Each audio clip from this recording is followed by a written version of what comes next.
in the previous seasons of MPL ID, but now we are back to game number 2. Yes, so let's welcome the drafting phase here, ladies and gentlemen, for Aura Fire and Rebellion Zion. Both of these teams have opted to stay on the same side, as well as the same bans. Kaja Yi for the side of Aura Fire, Rebellion Zion going for the Ling as well. It wouldn't be surprising if they went in for the Fanny and the Fredrin, because being placed on a Joy, there's a lot more room for lockdown, and it was very difficult for Van in the later stage of the game to have that prowess that he usually has in these objectives.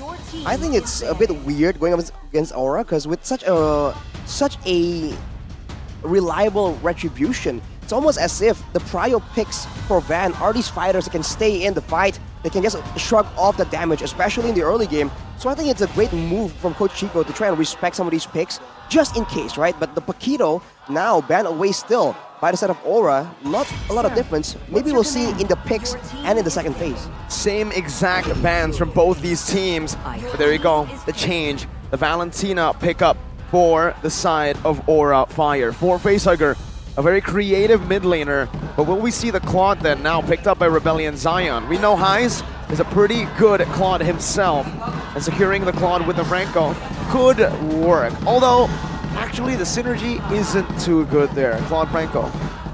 Claude Franco? Go for Claude Joy then. There you go. Oh, they go for Kadita.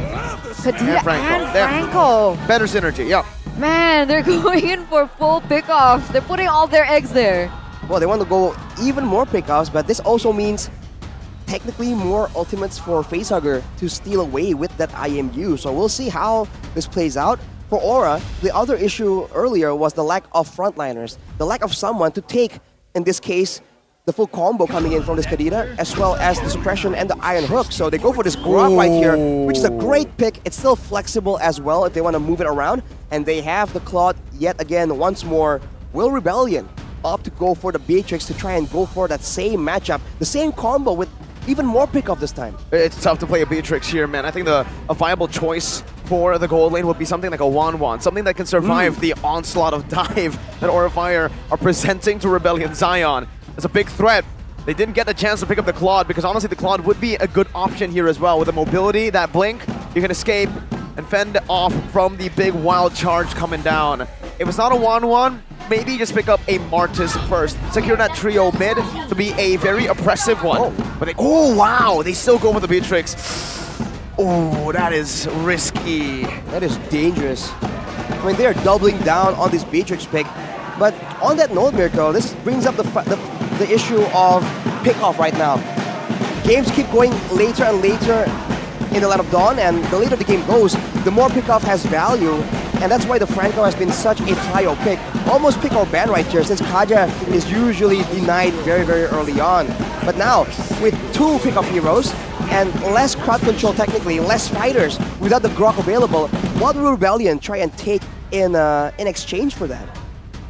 Sorry, Rashi, I couldn't hear a word you said. Yeah, there's a lot of cheering going on. I can barely hear myself. Oh my god, the Rebellion Zion supporters are so loud. They're right behind us as well. Yeah, right behind us. Sorry, ladies and gentlemen. But back into the draft.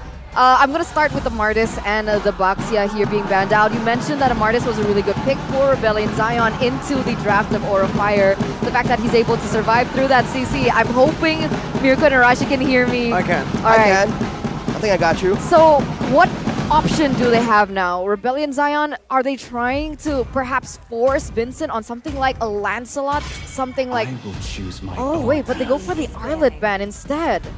I guess Lancelot is the only option that they can utilize, no? I think so. I think up against the wild charge, you want to go for something like a Lancelot. But the thing is, the Lancelot doesn't do too well against the Claude, who can completely dodge away from all the skill shots that you present on the Lancelot. Something a bit more reliable in the jungle would make more sense, and that's why it's just brilliant from both these teams, the Martis and the Baxia. Oh, there you go. The Joy answer. Something more reliable. You can dash and play with the electrifying beats. You don't need to rely on getting those punctures to reset all the time. Well, for now though, there's not really a very reliable target for this Joy to try and look for in the back line of Aura Fire. The Valentina will be all the way up there with a dive So you can expect even the marksman to be, not the marksman, sorry, the rest of the team to just really supplement that whole dive, but they require a lot more crowd control. Because otherwise, if someone gets hooked down here, they won't be able to try follow up and try and save their member by engaging, especially against a Beatrix, against a Kadira. They can be played defensively, mind you, using the Breath of the Ocean as a follow-up crowd control to just stall and stop any kind of engage, unless it comes from out of the vision, and that's gonna be the Kufra followed up by the Hayabusa, the hands of Van. Okay, so now Aura Fire, they're working on a little bit more crowd control. You mentioned in that first game, Arashi, that they didn't have a lot of tools at their disposal in terms of CC. Now they pick up something like the Grok and the Kufra, who should be able to give the Joy a little bit more of a tough time. Rebellion Zion now, how are they going to close this out? Is this Joy Jungle or Joy EXP? And it turns out it's going to be Terizla in that EXP, so Joy Jungle. Yeah.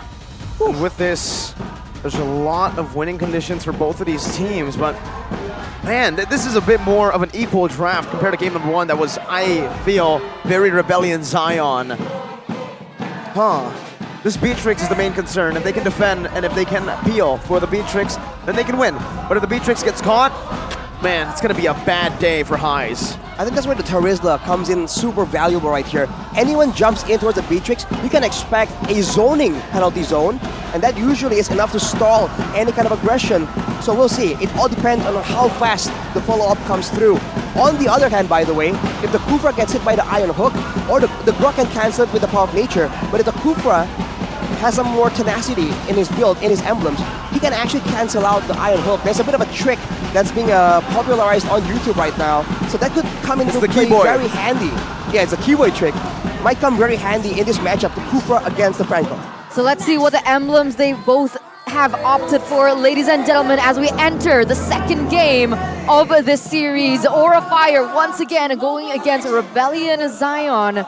And it looks like, despite how much CC that Aura Fire have picked up, Beatrix still goes for the Flicker. Wow. I mean, you have to go for the Flicker. There's no way you go for Purify. It's just not within Beatrix to go for that Purify. On the other hand, for Aura Fire, only one Purify, that's a bit of a bold move, but look at that, very early on. Oh, first blood. Petrify, Iron Hook, and an easy kill for Rebellion Zion. But Van is already looking for some sort of punish here. Good knock-up though from Renbu. Retribution used up by Van, but he hasn't picked up the purple buff just yet. Whoa, that's a Master Assassin for the Grok. Wow, he's going aggro right there. Gonna make sure he gets more solo plays technically, but look at the ruptures on the side of Rebellion. They want to try and get that early game damage, and for Aura, it's all about that movement speed, man. Can they catch up to Highs in the later stage of the game? That is one of the big factors right here. And with the Quantum Charge, there's going to be a bit more movement speed, a bit more playmaking potential in the hands of Highs on the Beatrix, but like we already mentioned, it's a tall order. There's also a yearning for control of this early game, even looking at the emblems and the talents that they've opted for. Aura Fire, they're looking to create the tempo, very different to what we saw in game number 1. Van already rotating towards this bottom side against Vincent. Whoa! Gotta be careful. Van picks it up, Quad Shadow. And now Vincent is behind. We've seen him ahead all around in game number 1. Now that he's behind up against Van, who is still, even though was behind in game number 1, was able to win in a lot of those retries. How will Vincent perform? Ooh, that's a solid Pacify to try and get away from the situation. Cars goes in, but unfortunately won't be enough so far. But both teams trading this early game aggression so well. But with that play, that sequence of plays, Aura has the control in the turtle side, and there's no penalty zone for Rebellion to fall back on. Yeah, they're trying to punish Rebellion Zion for wasting those resources. High already charging as well. Fireworks Revenge and the Rage, locking him down. Kimura will fall. In the back row, Cars 1 HP. Now the Quad Shadow coming in with the Shadow kill as well. Vincent popping in with the rhythm. Still able to escape with the electrifying beats, even finding High, but no, the turtle buff gets him the shield necessary to survive. And Aura has won the early onslaught. Wow, back and forth right here, but Vincent, he is just getting focused down so often. Now we see a shift right here in the talent's prediction for the Samsung Galaxy S series. Only me on the English desk voting for Rebellion. Yeah, you can swap. Yikes. I don't know. I feel like there's more to the draft here Yeah. for Aura Fire in game number 2. I think they have a lot more tools to utilize. You can even see that being paid off in the way that they're able to have this impact in the game. Already a turtle in their hands. Rebellion Zion, it's a lot more tricky, I would say. It really relies on Audi TZ. Oh my god, facehugger!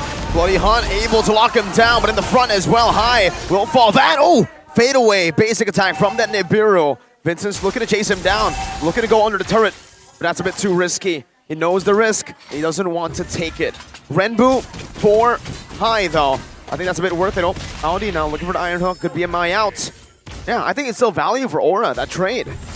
I mean, the whole sequence of plays happens when no neutral objective is available as well. So they even only lost the roamer, right? So for Rebellion, they lost the mid lane once, the jungle once as well.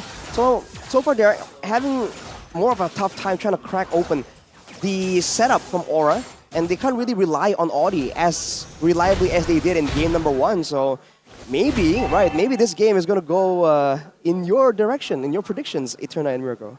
We'll see, because technically there's also heavy dependence on Renbu, but I don't see that. Oh, wait a minute here in the top lane. Back again, right? Renbu's positioning. He's been positioning super safe. He's not going for those risky dives like the Kadita that we've seen maybe even Keyboy do. It's similar to Hijume on the Kadita, and then I don't feel that there's too much of an impact. Yeah, I have to agree with that. Charge Revenge up top though, Audi still able to flicker out. Goes for an Iron Hook, looking for an initiation.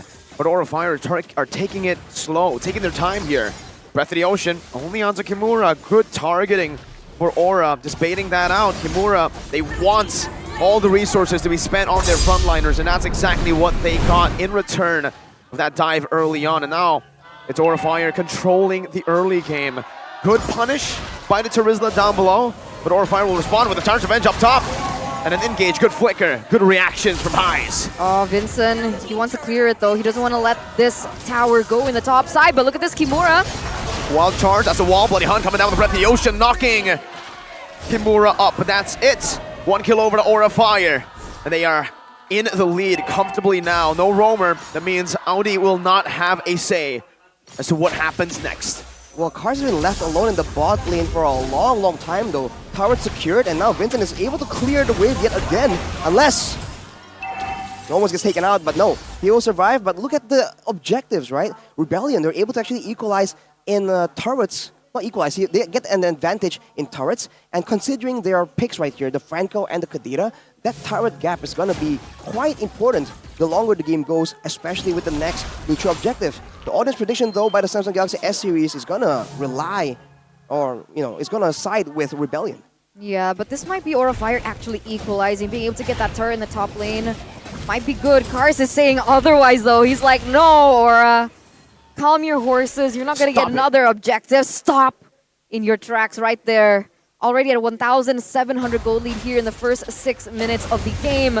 But even if they go for a 50-50 on the next neutral objective, that is going to spawn in 30 seconds. That's Van with a level lead above Vincent. I do have a question for you, though, Arashi. For Aura, Van, he actually opted to go for Weapon Mastery, not Season Hunter. So what are your thoughts on this? I mean, why Weapon Mastery on the Haya here? We're giving him a bit more guarantee in the late game, and he does have a lot of items that give him stats. He is able to escape from that play right there, but it's a bit of a opposite situation here. Usually plays happen right before the Lord, but look at that. Wild charge and a flicker penalty zone to follow it through. My God, we don't see that every day. But now Cars doesn't have that flicker. He's moving a bit too far in front. The Bloody Hunt comes down with the blazing duet. That's a Tyrant's Rage onto 3. Rough waves coming down, but it's Rage flickered out of. Van now still full HP. Has all his resources up, and Rebellion knows it. They know the threat of this Hayabusa. Van's just in the mid lane. He's taking it slow. Doesn't even want to go for the turtle. Why rush it? We can get the free first tier turret in the mid lane. That's a 1-for-2 trade, man. It's a 1-for-1 in terms of kills, but Aura Fire pick up a turret in that mid side. They're going to convert onto the next neutral objective, and this is what we were looking for from Aura Fire in game number 1. Yes, you're able to get the kills, but how in the world do you translate it over to have a little bit more anchor in the game in your lead? And this is how they're doing it. They're collapsing. Finally, we get to see this side of Aura Fire. I feel like Aura Fire, they're doing really, really well playing around Van finally, but for Rebellion, they need to try and make plays happen when the objectives are not up and they are not forced to try and move into where Aura Fire wants them to be like now. Oh, Wild Charge cancels it out though. Perfect sync from Kimura as well. High knocks Audi up. Now Renbu with the back with Petrify. And the rough waves. High's got him down. Blazing Duet coming down though. And it's going to be able to lock him out. Now the Shadow Kill in the back. Dealing a lot of damage. He doesn't even use it just yet. It's still just the Quad Shadows. Kabuki melts the frontliners away. Vincent now with the rhythm. Oh, he dashes a bit too far. Beautiful BMI. But it's still worth it for Rebellion Zion. It's a 3-for-2. Nope. The equalizer. Van. Wow, man, Van is just on fire right now. Pun fully intended. 5-1, and Kabuki tries to pressure aggressively, and Vincent gets 1v1! Oh my goodness, Van the man! What was that solo kill onto Vincent? Man, Vincent thought that he had the space to get another off the board from Aura, but Van was like, no, again! What is this? I feel like maybe Rebellion needs to start itemizing with more respect. Maybe a couple of Winter Truncheons would be very useful right here. Just denying the pressure of this Hayabusa completely. Oh, look at this. Wow. Van, dude. He is just obnoxious with his pressure. And look at High, really waiting to set something up. Aura are the ones pressuring Rebellion right now. And this is what we're talking about.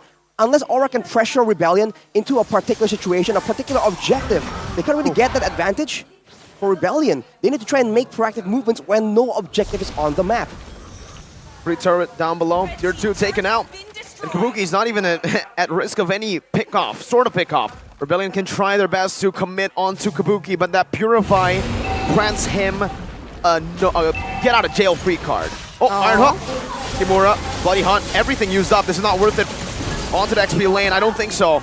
Aura now have a lot more openings into this team fight, but if Rebellion Zion can pace it down, then it is definitely valuable for them. It's a little bit more balanced for Rebellion Zion, right? Sure, they wasted all their resources onto Kimura, but they needed a little bit of... They needed something, right? With Van, level 14, Vincent only 13. Oh! Like that, there you go! That's definitely value. They pull in High, but with no Bloody Hunt, with 2 ultimates down, 3, they can't force the issue. And Kimura's back up.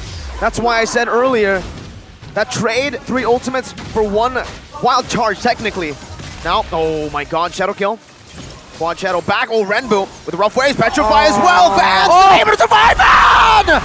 But it's going to be traded down. Highs with the shutdown. Now as the Blazing Duet comes around. Onto the back with a knock-up from High. Now the Bloody Hunt stolen and locked down onto Cars. Kabuki takes him out.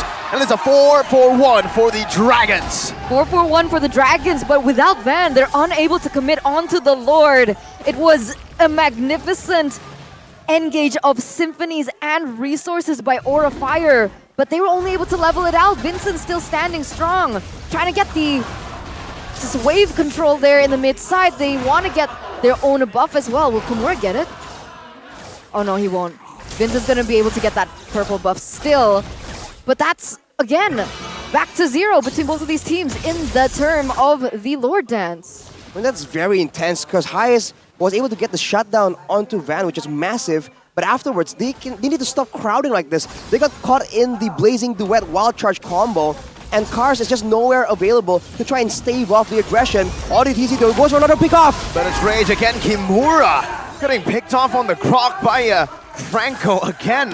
How many times has this happened in this game? I mean, it's Audie's fault. He's landing these insane iron hooks out of nowhere. And look at the wave control though. Another iron hook. It's always the same. It's onto Kimura, and then, oh, penalty zone flicker, actually. Kabuki was able to dodge away from it. Face hugger, though, in the back. Gets melted down. Petrify on the back van. Still able to escape with the quad channel. Renner's apathy charged in. Kabuki still able to hit. Now High getting locked down. Shadow kill onto Renbu. Takes him out. Now it's a retreat battle, but Vincent takes it. High still looking for the fight. Van disengages Rebellion Zion with a clean neutral objective take. That's the pick of strength from Rebellion, man. Before you know it, you lose one member. When the Lord is up, Aura cannot spread out. Then they might as well stick together and risk getting comboed by what? A penalty zone and a Beatrix combo? That's a lot more beneficial than just losing one of your members one by one, and now they go for it again. Wow. High gets picked off. Another iron hook now. Oh, it's a flicker wild charge in the back right now. Knocking him off. Blazing Duet. Unable to take him down. Vincent running him down. Kabuki versus Vincent, and Kabuki falls. It's a solo kill basically out of the iron hook once again. Aura losing another team fight while the Lord is up. Rebellion will definitely punish. Oh my god! What is Audi made of? Audi's fishing for dragons today. Look at that accuracy onto him and what he's able to do with it. Rebellion Zion from a 2,000 gold deficit. They've picked up the gold lead. They have a Lord marching down the bottom side. Kabuki hasn't even spawned yet. And it's just a disaster for Rebellion, for Aura. Rainbow going deep, rough waves. It's all this distraction to zone them away from the Lord. Face turret number 1 taken down. Now Vincent gonna be engaged on Shadow Kill all the way. Vincent overextending. Shut down for Aura. And now it's back for Aura. Conceal. Rebellion need to respect this, and they do.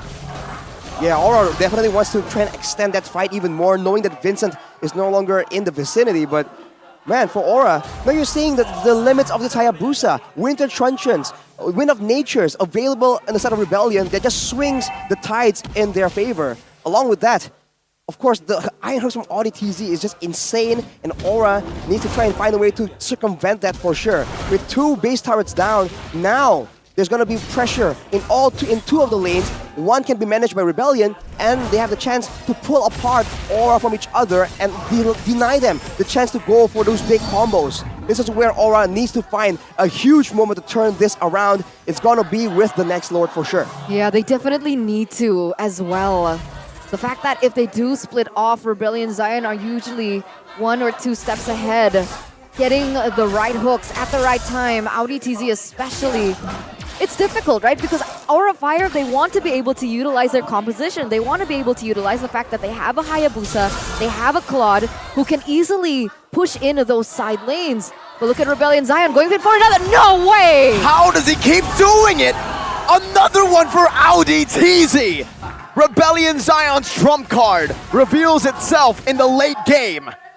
Aura, man, they need to respect the preemptive hooks. Because again and again, there is no vision. He just keeps hooking at common spots, and Aura is always in the right spot.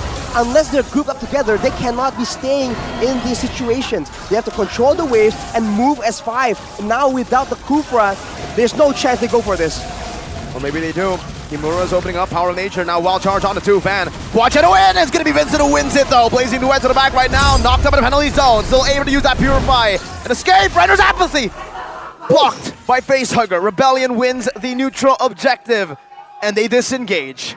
You're saying now, again, the limits of Aura's composition, because in that fight, Highs was targeted by both Kabuki and Van, a similar situation we saw in game number 1. But what's the difference? Both are doing physical damage. With the Wind of Nature, he just completely outplayed all of that. And now, this late in the game, 9-1, Van can get taken out by Highs with 3 basic attacks on the Nibiru. So he can no longer have that outplay potential. He can no longer be as audacious as he has been so far in this game. With the Lord marching down, Rebellion are going to be looking for yet another pickoff, and they are looking to manage the waves. Look at this. How do they do it though? How do Aura Fire? Are they supposed to just go full in onto Audi TZ? Get him off the board first? Like how? They have to force a 5v5. Just need to engage a proper one. And now with 3 base turrets, I agree with you, it's getting harder and harder. Audi's able to control the map. Timer's Revenge and the Rage connecting on to Renbu. But on the back, Himura with a wild charge. No damage coming down. Van loses his life at the front, and this might be it. Rebellion Zion looking for the end right now with Bloody Hunt locking Kabuki. It's over. It's all over for Aura. Rebellion Zion. It's Highs again with a Maniac. And it's a 2-0 clean sweep. Wow, man. When you thought that the Rebellion was done, that they have been cracked open, no, they turn it around with a solid draft as well. Nice.